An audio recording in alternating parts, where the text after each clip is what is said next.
આ ભગોજો એકલો એકલો વડાપાઉં ખાય, એને ખાવા દો. આપણે જોઈએ અહીંયા સ્પેશિયલ શું છે. જો તમારે સુરતમાં અસલી વડાપાઉંનો ટેસ્ટ કરવો હોય ને તો આ ભગતનું વડાપાઉં એકવાર જરૂર ખાઈ. કિરણ ચોક, ખાઉદરા ગલ્લી, ખોડિયાર વડાપાઉં. ભગતના વડાપાઉંમાં શું જાદુ છે એ મને ખબર નથી, પણ આ પોચા પોચા રૂ જેવા વડાપાઉં બનાવે છે, એ જોઈને જ આમ મોઢામાં પાણી આવી જાય. ટેસ્ટની તો વાત નથી કરવી, તમે એકવાર ખાઈ જશો ને તો તમને જરૂર ખબર પડી જાય છે.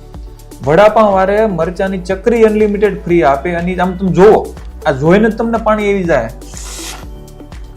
અને હા, આ ભગતને સારું ખવડાવવું છે ને એટલે ચટણી તૈયાર નથી વાપરતા, નથી સોસ વાપરતા, ચટણી ઘેરે બનાવે છે ખજૂર ને આંબલીની.